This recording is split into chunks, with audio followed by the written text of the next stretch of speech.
How's everybody doing? Ross and David, you want to come join me? And anybody from any of these companies here? Anybody? Don't all rush the stage at once, right? Ooh. Hi, I'm Michelle Lewis. Thank you. On behalf of Songwriters of North America, aka SONA, welcome to our Los Angeles Songwriter Town Hall. Thank you. I will say that showing up is really the hardest part, right? Like the biggest deal. And that's because that's what they're, clearly it's hard for them. That's what they're counting on us to not do, right? They're counting on our short attention spans and our limited, bandwidth for these kinds of things. So here's what I'm going to do. I want to take a picture of how crowded this room is. But wait, don't smile, because we're going to send this to, yeah, you can do that. We're going to send this to @Spotify. Yeah. No smiling. Serious. Be scary.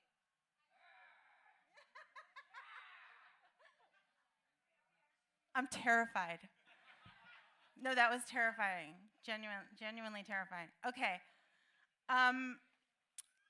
It's kind of funny that this thing that decimated the value of our work and kind of like put our profession at the most risk is the same thing that could end up saving us.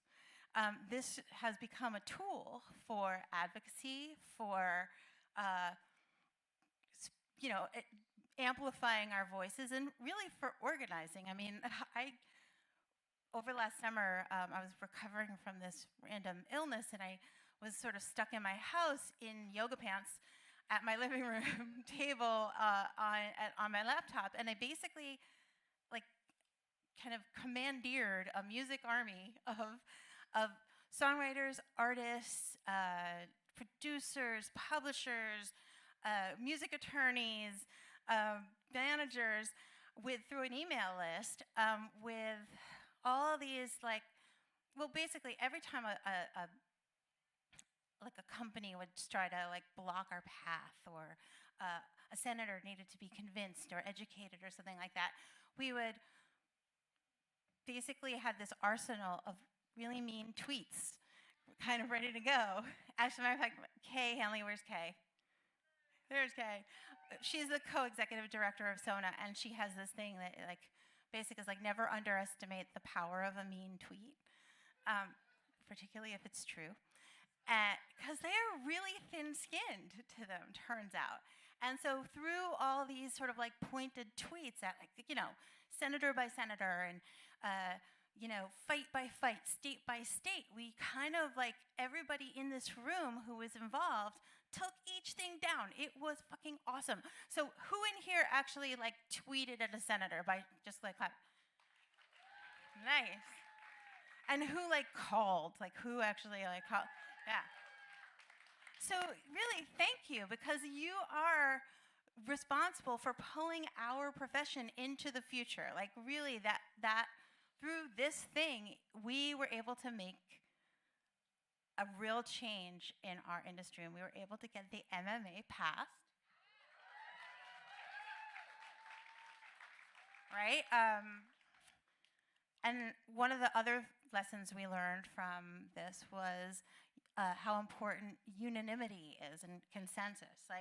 We couldn't have done it without everybody working together. So when the MMA was first born, it was, songwriters, publishers, our performance rights organizations, our PROs, kind of all partnered together with the digital service providers and the legislators, and came to an agreement. And we really started from there, went in with an agreement, and built the circle, really widened the circle so that, when artists got involved through the Classics Act, the recording industry, producers got involved with the AMP Act, we sort of kind of added sort of fix by fix to the MMA. So it became this list of fixes and updates to outdated copyright law, and grew the circle till it became this almost like unstoppable force. And so by October of last year, the Music Modernization Act was signed into law by,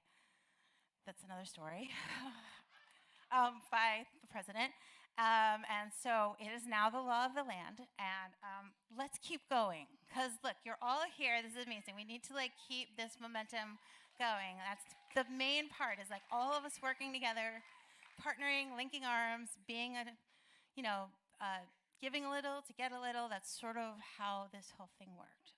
And so thank you again for all the help you've already given and for being here tonight, because this is amazing. One of the big wins for songwriters in the MMA will be on the performance royalty side, where you'll see some upticks in our, as the licensing deals come up for renewal, we'll start seeing a raise there. And then another big win, kind of the big win, was the creation and sort of enshrining of this new streaming mechanical right. And that's what we fought really hard for with the publishers. So this is a real win for songwriters and publishers moving into the future. It's like, I call this right the modernization part of the Music Modernization Act. This is the part that really keeps us going. This gives us a future. But now it seems like the DSPs were sort of fighting alongside us with their fingers crossed behind their backs. That was sort of now in light of what's going on, which David will get more into. And he'll get into it in a much more professional way than I will. Because if they were here, I'd really want to know, what the fuck? Why did you do that? Why were you kind of fighting alongside of us, and then to sort of turn around and not want to pay follow through with the promise that the MMA was going to be? We needed these fixes. The things that were outdated that got fixed were crushing the music creators, the very people that make the product that they sell. In one case, it's the only product they sell. Speaking of Spotify, I think that songwriters feel particularly stung by Spotify because of, they were the ones that really went out of their way to ingratiate themselves within our community, right? They had billboards and writing camps and awards and their ambassador program, and that's kind of how they hushed our complaints about what they weren't paying us. So dividing us up into these categories, now it seems a little cynical and divisive, purposefully divisive. So I think that felt particularly stinging to us, and secret geniuses, let's see who shows up at their awards this winter. See how the attendance is, right? Curious about that. I want you also to know that I really did invite them. I swear. I sent a really nice email. It was a nice email, right? I actually was this is genuine. We'd love to give you a chance to sort of explain what happened, tell us what's going on. We've been your partners in this, So I really sent the email, copied a few people. Some of them were even my friends. Not a word, nothing, crickets. Nice. So that's who's not here tonight. But let's talk about who is here tonight, okay? I think every town hall about advocacy should have a glossary with all the acronyms and the terms that are involved. There's all these organizations, right, and all these new things that kind of pop up in MLC, CRB, all these things. But the organizations that we've linked arms with and sort of partnered with on this that's who we kind of want to thank and appreciate right now. First of all, I will say my organization is called SONA, S-O-N-A, and it's Songwriters of North America. We are a grassroots, broke-ass songwriter organization, boots on the ground. You know, we started as 10 of us 4 years ago. Now we're like well over 600 people. Yeah, right? Um, if you're not a member, join. If you're a songwriter, we're Los Angeles based, and we also have a kind of ace in the hole, which is Dina Lepold. Do you know Dina Lepold? Yeah, yeah, yeah. Some of you might know. She's very quiet. She's very subtle. Hard to get her to talk. Yeah. So she's like our nuclear option in DC. She's our power move. So she's a part of SONA. She's our legal advisement, and when we have trouble in Washington, we send her, and she blows shit up, and it's awesome. We also partner with NSAI, or the Nashville Songwriters Association International. If you're in Nashville, yes, if you're a member of that, thank you. If you are a Nashville person, please join under the leadership of Bart Herbison, who is just fantastic advocate and champion for songwriters. They've been around for way longer than we have, and they really know what they're doing, way more than we do. So definitely join NSAI if you're in Nashville. But being a part of these songwriter organizations is really important. Then, And the Writer is started. It was started by my friend Ross Golan over here. He has created a community and like a real hub for information, getting the word out, and I feel like goes way above and beyond to elevate our profession and pull the curtain back and sort of show what goes into it. And I think that really like it gets people interested and understand. It helps people appreciate the value of what we do. And he's an amazing advocate and was a big part of like the whole music army force that got the MMA passed. So thank you, Ross. Our other partners in all of this are the PROs, ASCAP, BMI, CSAC, and GMR. Our PROs, ASCAP is here, actually. My buddies at ASCAP. I love them. That's PROs that stand for Performance Rights Organizations. I feel like I should say that because some people actually don't know that yet. So they helped us. They're amazing advocates. They're a big part of the team of getting the MMA passed and moving into the future. And they're here. DSPs, digital service providers, except for, let's all clap for Apple for a second. Let's all clap for Apple. They've been really good guys. They've like not joined the appeal. They're really standing up for creators, which I really appreciate. Other DSPs are like Spotify, Amazon, Pandora, and Google, who are all involved in the appeal, which you'll get more into. They're not here. UBC. Who is here are my final acronym, the NMPA, that stands for the National Music Publishers Association, sorry. National Music Publishers Association, and they are very much here, and they are very much our partners.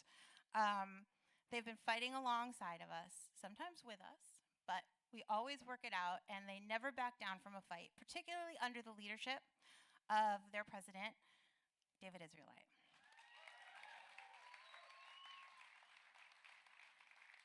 He has become a really good friend, but I'm also constantly awed by how well he does this. He is such an amazing advocate, and he's so good at breaking down what's going on and explaining it without oversimplifying. He's such a master at that I'm really relieved and happy that he's here to explain this to us. He is fighting this fight kind of in real time right now and has firsthand knowledge. So it's amazing that he's here all the way from DC to help us through this, what's going on. You're going to find out a lot. So please welcome my dear friend, David Israelite from the NMPA.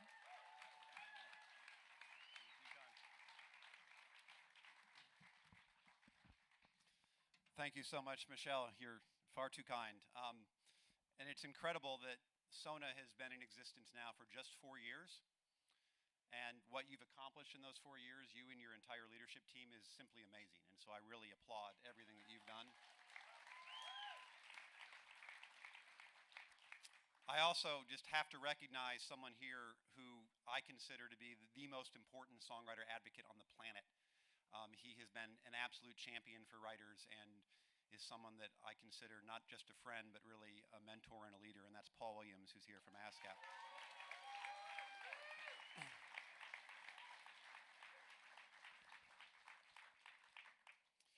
So the Music Modernization Act was a minor miracle.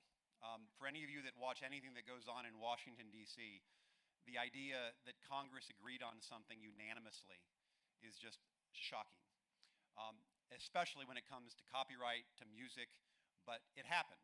And we worked with digital companies to do a lot of things that went into the Music Modernization Act. It was the first copyright legislation in 2 generations, and it was a moment in time where I think a lot of people believed that this was the start of a new relationship, where we were going to be able to work with digital companies as partners to move forward as business partners and really for the betterment of the creative community.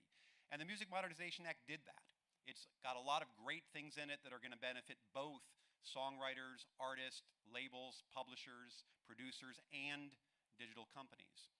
But I think what we're learning is, unfortunately, that moment in time is not going to change the fundamental dynamic that while we are business partners, that much of what they are doing is hostile to your interests. And it's showing up in a couple of different places. Right now, we're trying to negotiate how we build this new entity that's going to provide the new blanket license under the law. They have to pay for it. We get to run it.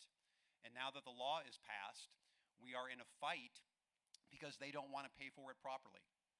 Those negotiations basically broke down when the digital companies suggested that we stick 7 people in a WeWork space, which would be attractive because they have free beer there. And that would be the new entity. It's showing up at the Justice Department, where we have potentially the idea of changing these consent decrees that govern ASCAP and BMI. And when we got called to meetings to talk about this, the people on the other side of the table were Spotify and other digital companies that were fighting against changes to the consent decrees that would help songwriters and publishers. But the place where it's showing up the most has to do with the Copyright Royalty Board. So for those of you that are not in the weeds of this, every 5 years, 3 judges in Washington, D.C. have a trial.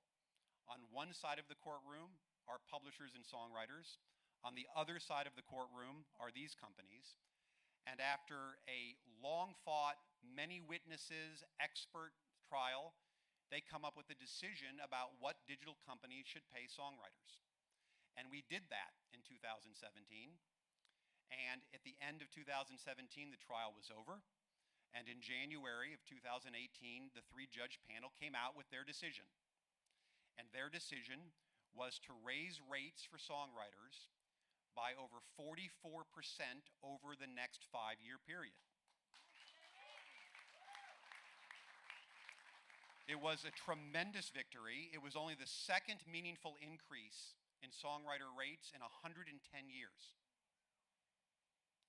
And the judges did this because they recognized the value of your songs to these digital companies. If you take a look at what the court ordered, you see that in the the rate used to be 10.5% of their revenue, and the court ordered that over the 5-year period it would grow to 15.1% of their revenue. And they also created other tests that could even raise that higher, depending on how much they ended up paying record labels who are in a free market and get to negotiate their deals with these digital companies. And so it was a very good decision. And historically, if you put it in perspective, back when we used to sell physical copies of vinyl, 8-tracks, cassettes, CDs, the split of money between record labels and artists and songwriters and publishers was about 12 to 1. Now that's back in the area of controlled composition clauses and other challenges that we faced.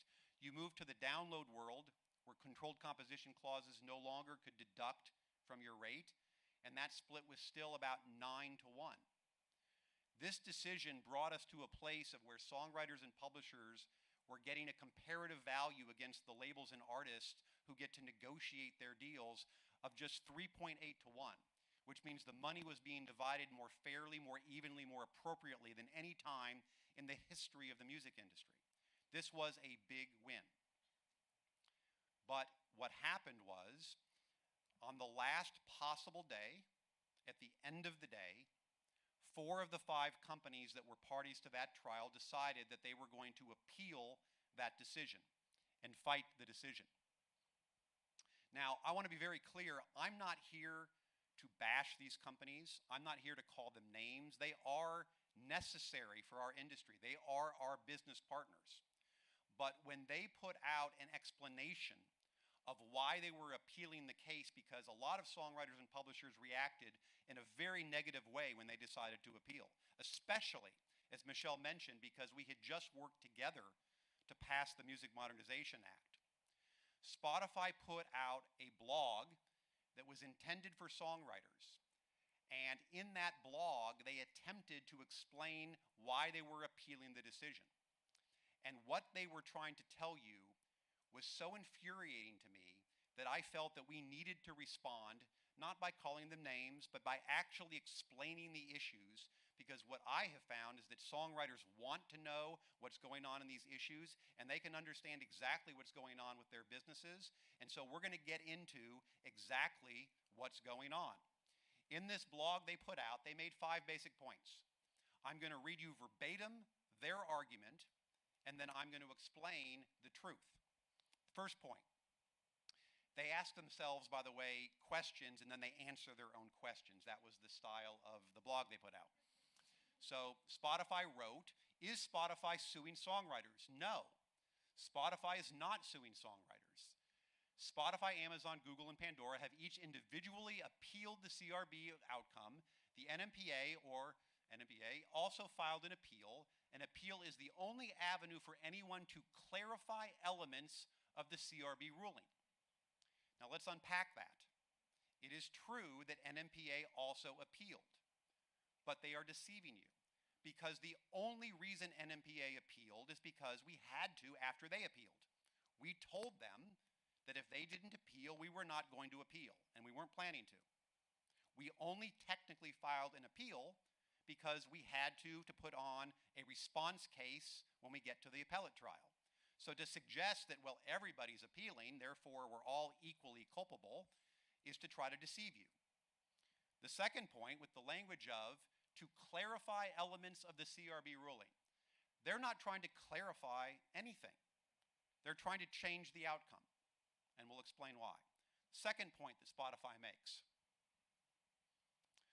Does Spotify think songwriters deserve to be paid more? Yes. This is important to songwriters, and it's important to Spotify. The industry needs to continue evolving to ensure that the people who create the music we all love, artists and songwriters, can earn a living. The question is how best to achieve that goal.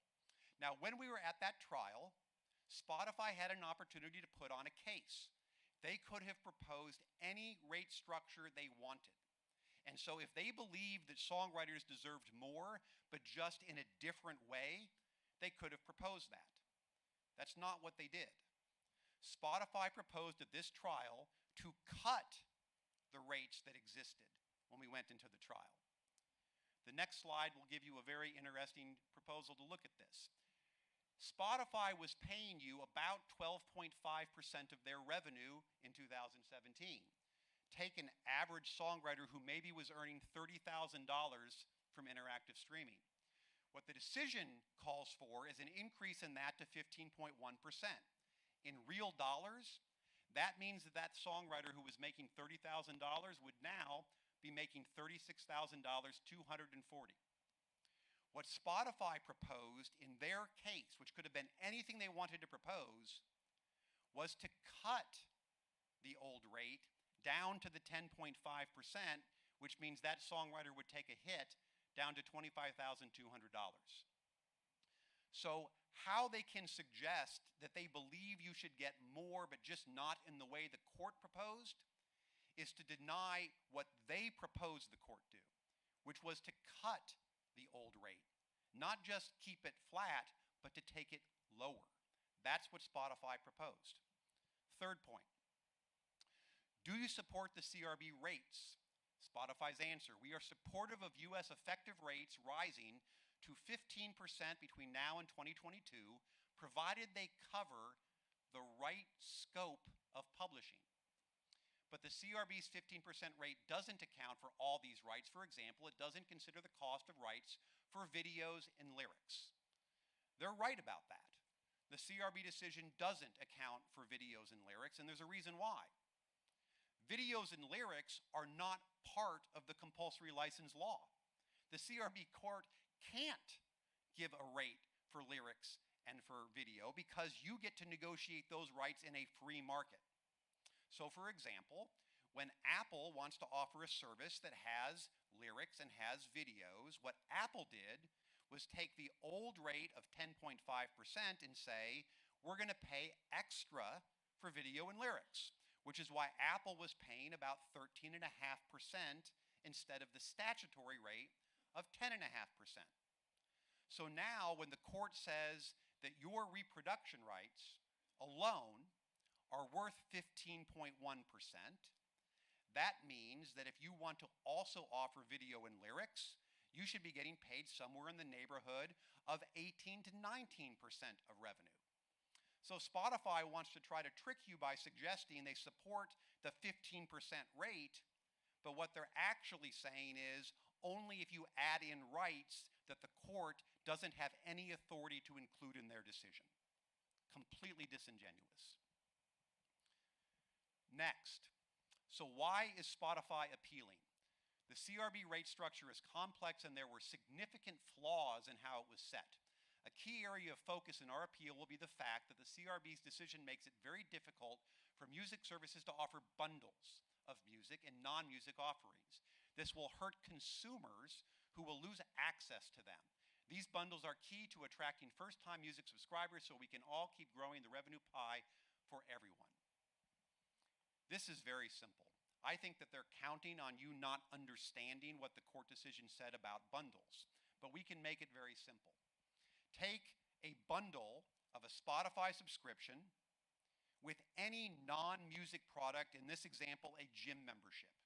You pay $50 to join a gym, you get Spotify to go along with it. The way that Spotify wants it to work is they want to be able to say, the first thing you do is you value the non-music product, in this case, the gym membership. If the gym membership is arguably worth the $50, you then apply the rate to what's left over. In this case, 0.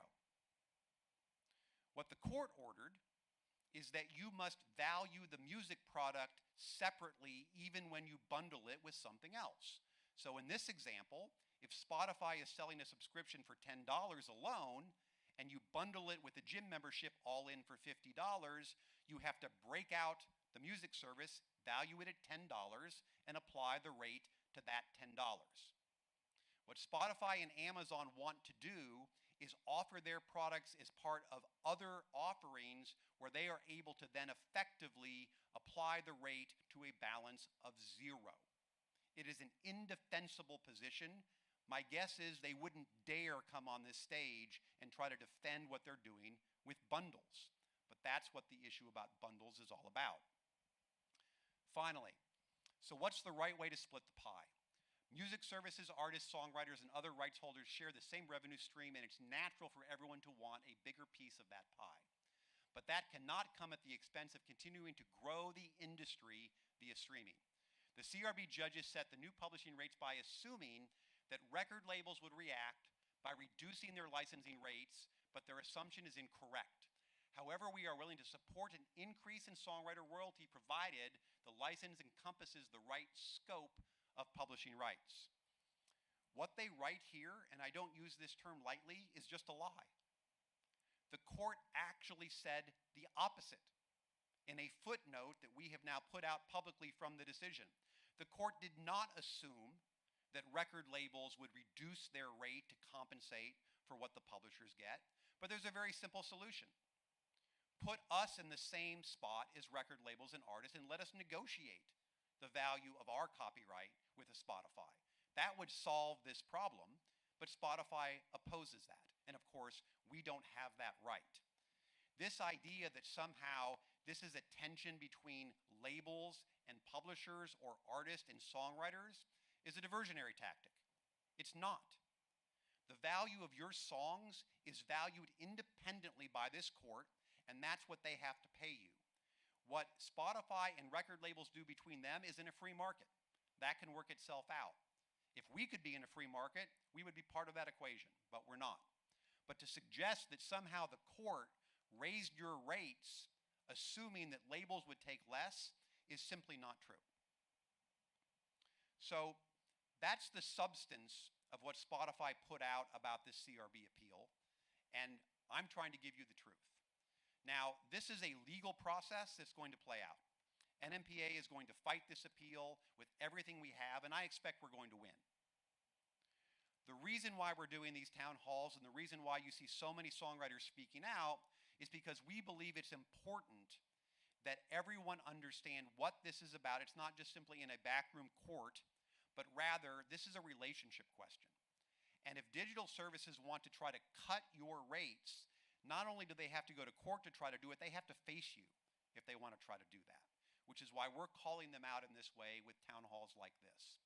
So again, I don't want to be here and bash them. I want to work with them as business partners, but I cannot allow them to put out this type of material to songwriters without you knowing the truth.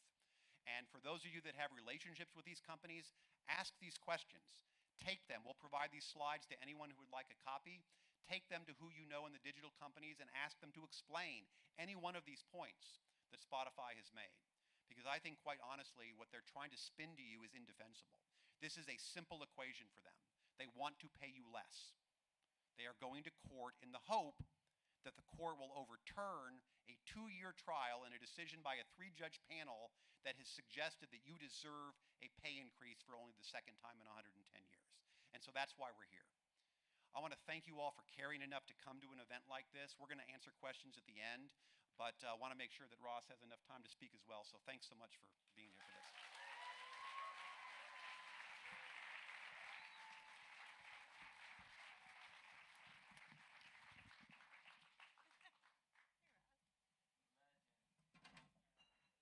Yeah, it does. Oh, hey, guys. That guy is amazing. That's David Israelite. You realize now how smart your leadership is. And one of the things that we talk about a lot is how in Nashville, you know, a lot of the writers have families. They have kids. So they fight for their families when they deal with their own rights. And here, a lot of the writers are kids. And the A&R people and the managers and the executives, you have a responsibility to help educate your writers, because you'll see how valuable being educated in all of this is. So, okay, hold on. I'm going to get my speech. That wasn't part of it. That was good. That's just me off the cuff. That's freestyling is what that is. Because I'm a silver linings guy. So, I'm going to read this so I don't sound stupid. And let me get some shit out of the way first. The worst cancer in the mind of a songwriter is to think that the way the music industry was and the way the music industry is the way the music industry always is going to be. It doesn't have to be this way. We've heard a lot tonight about how and why songwriters are getting screwed and how we've been getting screwed for 110 years. We've been getting screwed since Theodore Roosevelt was president of the United States, and before Edison first recorded sound on a wax cylinder. This is true. So this appeal by the DSPs shouldn't be news to us, because it hasn't been news to the last 5 generations of songwriters. And it's not like the last 5 generations of songwriters haven't tried to change things. It was just that out of nowhere. A generation raised on LimeWire, Napster, and Pirate Bay. A generation that destroyed record stores. a generation of disorganized songwriters and artists, the ones that are still not allowed to legally unionize. It was that generation with one tweet, one post, one graphic, one phone call, one email at a time that took control of its collective future. That generation, as we discussed, passed the most comprehensive music legislation in 109 years. We are that generation. We are the songwriting community that has entered into a golden era of communication and transparency. We organized like never before, and we are still organized. Look at you. We fought like never before, and we fight still for fairness. We intimidated like never before, and we are stronger than ever. We took down a $500 billion hedge fund, a number of senators with special interests, and a multi-billion-dollar digital radio station, and in return got a unanimous vote in both the House and Senate for the Music Modernization Act. That's 100% of Democrats and 100% of Republicans standing in support of the future of songwriters and artists. That's what our generation did. And these are some things that our generation should still do. I say we should demand the following things. This is besides you guys who aren't here. Record labels need to provide a living wage for songwriters. If you want the right to be the first to release our music, then pay us for it. I'm asking for an advance of $4,550 per song to hold for a renewable term of 6 months for the exclusive right to release our songs first. That's $4,550, which is the mechanical royalty equivalent of 50,000 units sold, to be split equally amongst the writers, not including the artists. Record labels don't have to pay for manufacturing, distribution, or breakage. There is no legitimate excuse for labels to be in the golden era of their industry and to not compensate songwriters. You don't buy us plaques anymore. You can use those savings to buy us food. I guarantee the label that steps up first will get the songs first. Publishers need to provide access to affordable E&O insurance. For those who don't know what that is, errors and omissions insurance protects you if someone claims you've stolen their intellectual property. This would all but eliminate the need to preemptively give publishing to unintended interpolations and would free up cash flow in the event of litigation. I guarantee the publisher that steps up first will get the songs first. Performance rights organizations need to provide health care for qualifying songwriters. With 1.2 million members of ASCAP, BMI, CSAC, and GMR, there is no reason other than complexities to not use that collective power to take care of the health of your writers. Perhaps both publishers and record labels could subsidize this initiative. After all, a healthy songwriter writes better songs than a sick one, and a songwriter with a healthy family writes better songs than a writer with a sick one. I guarantee the PRO that steps up first will get the songs first. Side note, the Grammys need to revisit qualification for Album of the Year to be all participants, not just those who wrote, produced, or recorded the minimum of 33% or more of an album. That just shows a gross misunderstanding of how albums are made in the 21st century. Why does Casey Musgraves have to stand on a stage for Album of the Year without the people who wrote the songs that got nominated for Song and Record of the Year?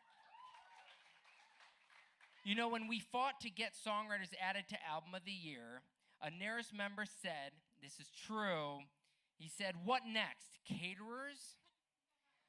That's true. Well, your caterers got your Classics Act passed, and you're still not supporting us with the MLC. You're welcome. Here's also true. There's a new sheriff at NARIS, and we welcome her to be our friend, so do the right thing. NSAI and SONA and the other trade organizations. Together we change the world, and it's time to centralize our efforts as much as legally possible. And I guarantee you the United Trade Organizations that step up first will get the songs first.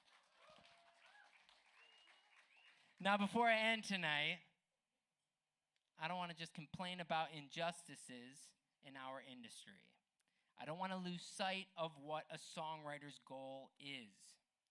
Write great songs. That's one way to get paid more. Write the best song you've ever written. You want to be professional, act professional. Stay focused and beat your best song. Songwriting is not a game, it's a discipline. Be a soldier for your community.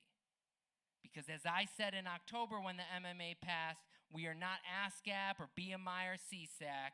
We are not UMG or Warner or Sony. We are not major or indie. We are not artists or fans. We are the music army.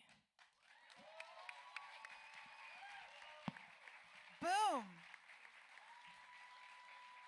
Ross Golan.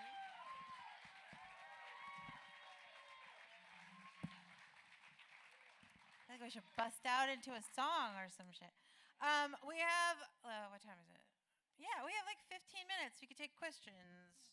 We're going to have a microphone round. Hold on with that. Yeah. Do you want to, Chris, this is Chris Horvath, one of the founding members of SONA right there. Do you want to step up? Or Chris, why don't you can you hand him the mic? And then we'll just, right over there.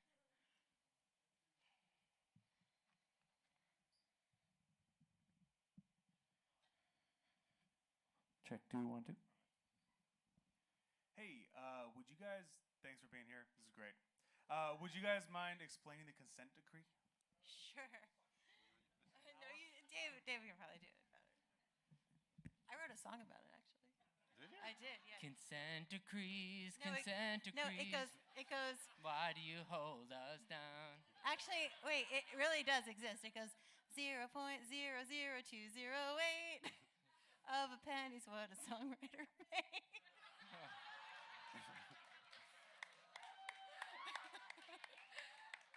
Wow. True. There are people here from ASCAP and BMI that could probably even do a better job, but I'll try to do it briefly. So when you have a copyright, which is protected by the U.S. Constitution, it's protected in law, there are different ways that that copyright can get exploited. One of the ways is a mechanical reproduction, which of course means, it used to mean making copies of it, and in 1909 Congress decided to regulate that with a law. So now, today, mechanical reproductions, price is set by the government, it's a compulsory license. But your right to transmit your song to the public in a public way is not regulated by law. You have a property right, and you should be able to negotiate the value of it. In 1941, the Justice Department felt that two private companies, ASCAP and BMI, had too much market concentration compared to the fledgling broadcast industry. And so under antitrust law, the government stepped in and basically gave these organizations a choice. We can break you up, or you can agree to operate under what's known as a consent decree, which means we'll sign a contract together, and you agree to operate in a certain way that we, the government, then blesses you to continue as a monopoly. And ASCAP and BMI entered into these consent decrees in 1941, and what they basically mean is that ASCAP and BMI cannot deny anyone who wants a license. If you ask for one, you're licensed. And if you can't agree on a price, you go to a single federal judge in the Southern District of New York, and that judge holds a trial and sets a price for you. There's a lot more to it, but if you want to boil it down, those are the two basic parts of it. Well, over time, of course, the people that ASCAP and BMI license have grown in their own market concentration.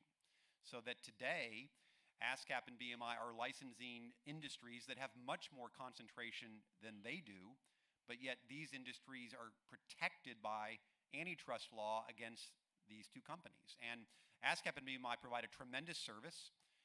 by blanket licensing their repertoire, it's efficient both for writers and publishers and also for the licensees.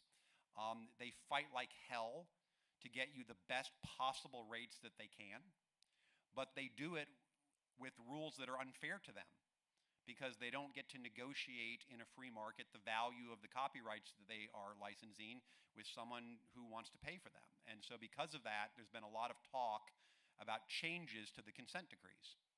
And so those changes could come in the form of amendments that could make how they operate differently, and they could go all the way to the extreme of eventually getting rid of them, which is also something that's been talked about. The other two PROs, CSAC and GMR, don't operate under consent decrees.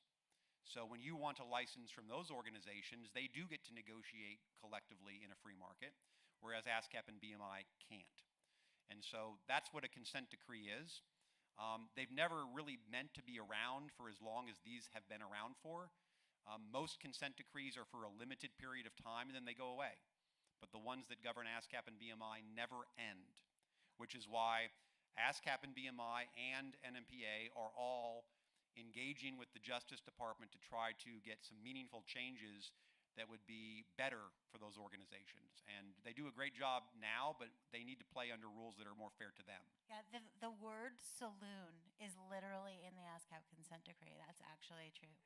It talks about saloons. Yeah, I'm going to say one thing about that too, real quick, which is that as you can see, whether it was piano rolls and piano companies, or whether it was radio, or whether it was MTV, songwriters along the way have constantly said, yeah, okay. Yeah. We keep saying, yeah, okay. And this is the first time where we're actually seeing the beginning of technology in a way where we can say, yeah, no, we're not going to go with those free bundles. That's why we need to get together, because we can actually change that. So that way, in 70 years from now, they're not having a town hall talking about, why didn't those songwriters just throw hell? Why didn't they go and tweet? Why didn't they do that? They didn't have that in 1941, obviously. But the idea is that that's what we're doing right now, is what we wish they did then, and maybe they were, but they didn't succeed at it.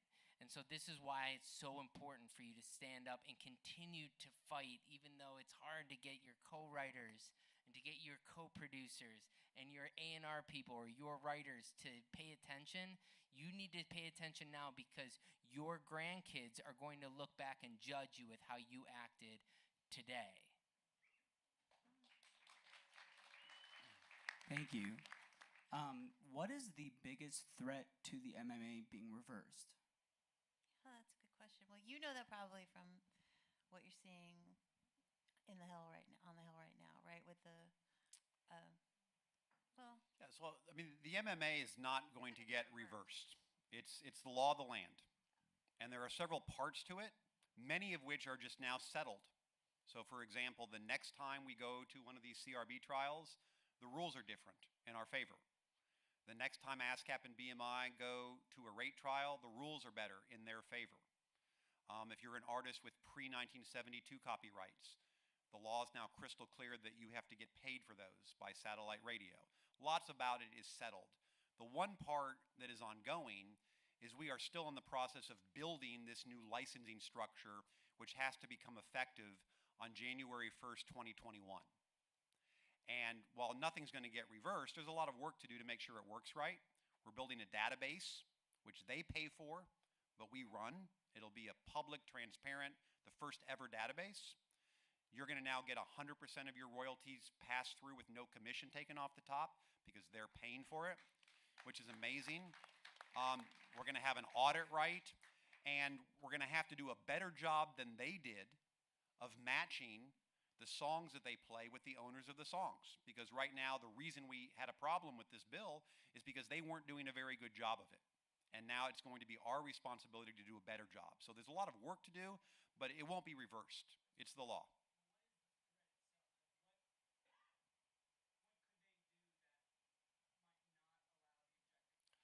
The biggest threat to the success is them not funding it properly.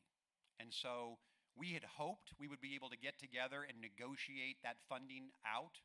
That's not going to happen, which means what happens is we're going to have to go to a separate trial where the only question for the 3 Copyright Royalty Board judges, the CRB, the sole question will be, how much money do they have to pay for us to operate this new entity? And that trial is going to start on July 8th.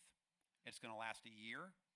And I have every confidence at the end of that trial, we're going to get what we asked for. Other questions? Hi, Toby. Hi. Is there something we can do now since we're all together? Could we collectively tweet something or hashtag something to have an impact? That's a great question. I would say the thing to tweet now is about the CRB appeal, right? That's the thing we should probably be focused on in terms of the most imminent. The thing that we can do the most about in terms of publicly shaming these guys. I keep referring. It's so weird. It's like at Passover when you have the Elijah. Elijah. No, We're waiting for them to look, walk in the door. their strategy is crystal clear. The reason they're not here tonight and weren't in Nashville, and you won't hear anything more from them after that ridiculous blog they put out, they've decided that their best strategy is to lie low and wait it out, and that you will forget. You will move on. So whatever you do tonight would be great, but what you really can do is not forget and make sure that as this appeal drags months down the road, we keep this issue front and center in the relationship between us and these digital companies so that they understand that there is a relationship price to be paid for taking these types of actions. Yeah, for those of you who are writers and who are going to be in sessions, the writers who aren't here that you're writing with, be like, I saw this event, you wouldn't believe what happened, and tell them about this. Get that word out there. It will be word of mouth. If you are an A&R person or you're a manager, tell your writers about it. Teach them about this. Let them know that this is what's going on. Don't scare them. There's safety in numbers, and I mean, I'm a songwriter, I'm an artist, and I'm sitting up here and I'm doing this because it's the right thing to do. So it's important that you guys don't be afraid of what's going to happen, because in reality, when you're right, things tend to just work out.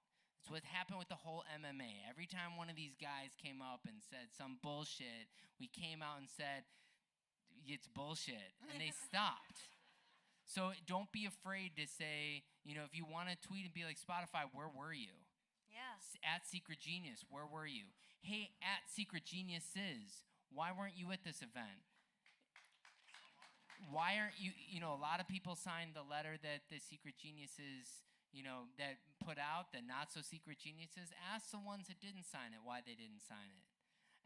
Get these people engaged. It's you guys that are going to add the adrenaline and the fuel, and you're going to have to keep it going. That's the only way that this is going to happen. If we can't unionize, it's the best thing that we can do is to still communicate and still get your voice out. So don't be afraid to take a picture of this and ask where the Secret Genius is and where Spotify is. Ask where YouTube is and Google. Ask where Pandora is. Ask where Sirius is, if that's also Pandora now. Ask where Amazon is. Ask where these people are. It's only a fair question. Be like, we want to talk to you. We have nothing to hide. Why are you not here? Okay. I love that question. I feel like SONA is the step to a union. I feel like, because... Yeah, can you explain why we are not legally allowed to unionize? So songwriters are considered, think about who pays you, right? Like, you're not hired by, no one hires songwriters to write a song. I mean, unless you do work for hire, then it's very much hired. But if you're just writing a song for an artist, you're writing a song for yourself, no one's paying you to do that. You are a sole proprietor. You are basically a small business owner. When small business owners collectivize, there's like rules against that. There's like antitrust. They think we're colluding or rate setting or something like that. Yeah, no collusion. I've never set a rate in a writing session. I don't know, Ross, have you ever set a rate? Have you ever discussed songwriter rates? I asked David if I'm allowed to, and he says no. No. I don't know. That's never come up in a session for me that we've ever compared things. So it feels a little bullshitty. It's an old law. It's an NLRB ruling from the National Labor. I can't explain Relations Board. Can't speak in acronyms tonight, but it's from the Reagan era. I feel like the main thing, even if it's not so much, we can't call it a union. I think that collectivizing for some kind of health insurance is probably a good place to start. Yeah? You with me? You with me? Because we are. Seriously, we're the only part of the entertainment industry that doesn't have some kind of group access to health insurance. Like, think about it. Like, dancers do, choreographers do, screenwriters do, songwriters, artists do through SAG-AFTRA. But songwriters don't have that avenue. So, yes, we need to do it. Here's a question as a public service because it's been asked of me many times, and this panel should answer it. Does the MMA have any effect on, supersede, or influence the CRB? Well, yes, because it changes the rules for the next CRB. So, not to get... Just to expound on that a bit, because I get Sure. this question a lot as a member of SONA, and Sure. and people want to know. So I just would like this to go out to the people. Thank So you. before the MMA, when we would go to a trial, the judges are given what are known as rate standards, which basically means the rules to set the rates. The old law was a law known as 801B. It was a 4-part test, and basically it told the judges to balance the interests of the creators with the needs of the people using your songs. What the MMA changed was now the rule's going to be what's known as willing seller, willing buyer, which means the judges are supposed to say, if that songwriter were in a free market, what would they be able to get in charging the digital service for using the song? And we don't care the needs of the digital service. That's not a factor. It's simply about what would happen in a free market. Most observers believe that that new rate standard is going to lead to higher rates. So while we're fighting over the appeal of the last decision, the next time we go to trial, the law has changed the rules in our favor. Okay. One more? I was going to really quickly ask something, David, regarding the appeal process and the likely, you seem very confident that we'll come out victorious. I don't know a lot about how appeals work. Will the same it's 3 judges, will the same 3 judges be being asked, are they being asked to reverse their decision? Or No. is it 3 new judges? Sure. And if I seem confident, You should be. it's because for those of you that haven't met our general counsel, Danielle Aguirre, who's here, she gives you a lot of confidence. She's also an excellent golfer, I hear. Excellent golfer. No, so what happens on the appeal is it's brought to an appellate court in the federal court system, the D.C. Circuit Court of Appeals, and the new court has to look at the decision and decide, did the CRB abuse their discretion when they set the rates? That's the standard on appeal. Right. That's a very hard thing to prove. There's never been an appeal in one of our CRBs before. Right. But generally, it would be very hard to overturn the decision of the court unless you felt they abused the discretion they were given under the law. And we just feel strongly that there's not a good case for that. Great. That's why we're confident. Cool. Thank you. One more question. Why the peanuts? Oh, thanks, Shelley. Thanks for setting up the joke. Because that's what they pay us. So Take don't forget to pick up your royalties on the way out, folks. There's bags of peanuts. They're there for you. They're yours, kids. 10 million streams. That's your reward. So my question is back to the union part. Yeah. Everyone likes this question. I like it. I'm actually a musicians union. I'm in the musicians union and writers guild and a whole bunch of things. Like when it comes to those unions, you can actually signatory yourself and make yourself a company and hire yourself. Is there a way we can do that as a songwriter, basically? Even if you're writing your own song, you come in as an entity and you're saying, I'm this songwriter's company and I wrote this song. that could get around the point where we can't unionize? Okay, so here's what I say to that. Yes, like, first of all, join SONA, because I want you on the union work group. Okay. But I think what Ross was talking about in terms of that the living wage idea, that's a service, right? That's a service that is a situation where writers are being hired. It's like similar to being a composer, right? So maybe there's something in there where the contract service that could create a hired situation where we do have an employer that would help. But this needs to be done in, like, I think a work group where we're really kind of brainstorming and looking at ways in. Just know that at SONA, this is exactly what we're thinking about a lot. In addition to all the, advocating that we're doing in DC and holding the line for the, on the rates and getting the rate right. We got to keep the rate right. But from an organizing standpoint, I think there's a lot of interest. I know personally and collectively in finding a way to do this. So please talk to me about this. Yeah. I'm gonna join real tonight. quick. Yes. Real quick with the living wage thing, what I was saying is that if labels can advance royalties to a producer, they should be able to advance mechanical royalties to writers, which publishers should like because they should collect that and that would help recoup their writers' deals. The writers would get recoupment. The publishers would be happy, and if the writer was already recouped, then that money would go towards their wallet. That would at least shorten the time from when a song's released from when a writer gets paid. So and a that's what I percentage mean of by that can go towards healthcare. Sure. Yeah, exactly. But I was going to say one thing, which is that if you do one thing right now, besides tweet a picture of them and ask where they are, is go and it's so cheap to join SONA and NSAI. NSAI is called Nashville Songwriters Association, but they are a well-oiled machine, and all of you should join it. It's if you don't have E&O insurance, you can get E&O insurance from them if you aren't signed to a major publisher. Right now, join NSAI, join SONA. You can join while both, you're here. totally. You can join both. I am a member of both. It's not like there are no rules to this. Be active in it. It will cost you about probably like $100 yeah. to join, and you actually have access to these brilliant minds that are fighting for you in DC, and it will help you and your community move forward. So that's a really easy thing, an action you can do tonight before you go to sleep. Just fucking turn on your phone, go to the fucking websites. We and are join Sona.com. those things.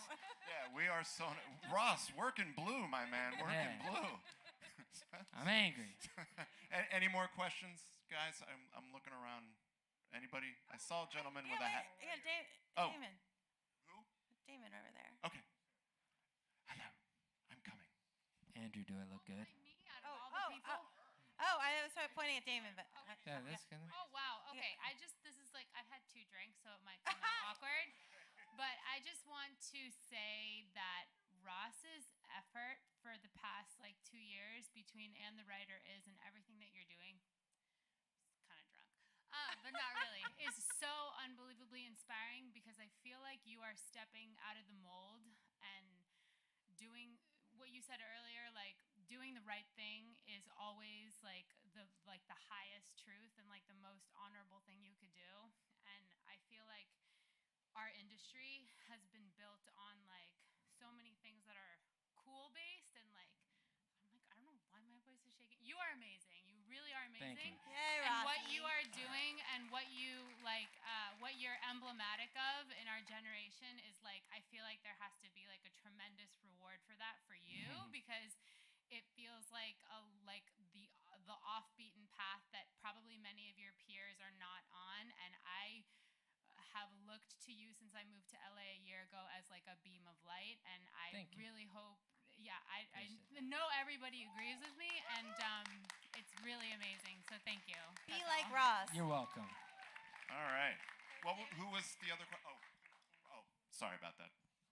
So Yeah, I want to piggyback a little bit on what she just said. Thank you so much for feeding us the information. I know as creators, we're all super ADD and we're kind of all over the place. To have you guys, especially when it was the MMA, I would see Ross's post all the time, and I was like, this is amazing. I can repost this, and I can blast people with these images and get it out there, so thank you for doing that. My second question is, this might be a little ignorant of a question, but why do we always address what we're being paid by these people as opposed to also addressing why the labels get the lion's share and we get such a small fraction? Why can we not address, similar to like, you know, if we get a TV or a film sync and it's 50-50, why does the label get the 3.8 and we get the 1? That's a good question. I mean, I think the answer is very simple. The film sync is the one area where both the label and the publisher are in a free market.